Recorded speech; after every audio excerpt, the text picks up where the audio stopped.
وہی اللہ مریم پر کھجور اتار بھی سکتا تھا، لیکن اس نے مریم کو کہا کہ پیڑ ہلاؤ، پیڑ ہلاؤ۔ معلوم ہوا کہ تم ہاتھ ہلاؤ، محنت کرو، حرکت کرو، تب برکت ہوگی۔ بیٹھے رہنے سے نواب صاحب کی نوابی چلی جاتی ہے، تم نے کہاں سے کچھ ملے گا؟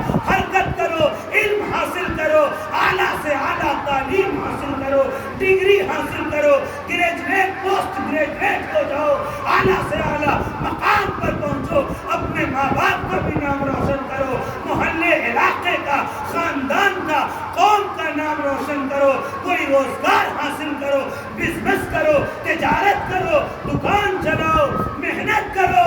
باقی ترقی دینے والا تو اللہ ہے، برکت دینے والا اللہ ہے۔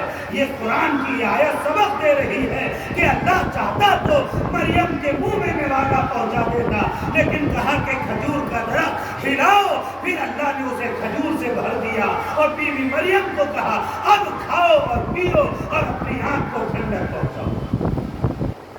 لہذا محنت کرنے کے بعد ٹھنڈک پہنچے، محنت کرنے کے بعد آرام حاصل ہو، محنت کرنے کے بعد حلال کھاؤ گے، حلال پیو گے اور اپنے بال بچوں کی بھی حلال پرورش کرو گے۔ اور یہ بھی عبادت ہے، اگر اس نیت سے کوئی کرے کہ اپنے بال بچوں کو میں غلط راہ سے بچاؤں گا، اپنی بیوی بال بچوں کی پرورش کروں گا، تو اس کا محنت اور روزگار کرنا بھی عبادت ہے۔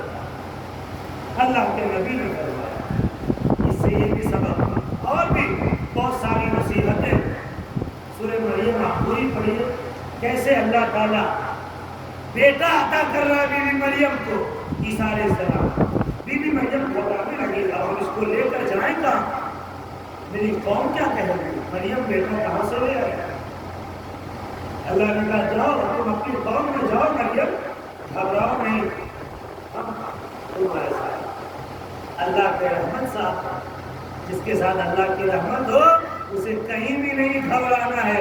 عزت ذلت سب اللہ کے ہیں، عزت کی ہے۔ زمانہ تمہاری بدنامی ہوا، زمانہ آپ کے پیچھے پڑ جائے، وہ تو عز من تشاء و تذل من تشاء، جسے اللہ چاہے اسے عزت عطا فرماتا ہے اور جسے اللہ چاہے اسے ذلیل فرما دیتا ہے۔ اللہ سے تعلق مضبوط ہونا چاہیے، اللہ سے رشتہ مضبوط ہونا چاہیے۔ من کان یرید العزت فللہ العزت جمیعا، قرآن میں آیا کہ جو عزت چاہتا ہے سن لے، ساری عزت اللہ کے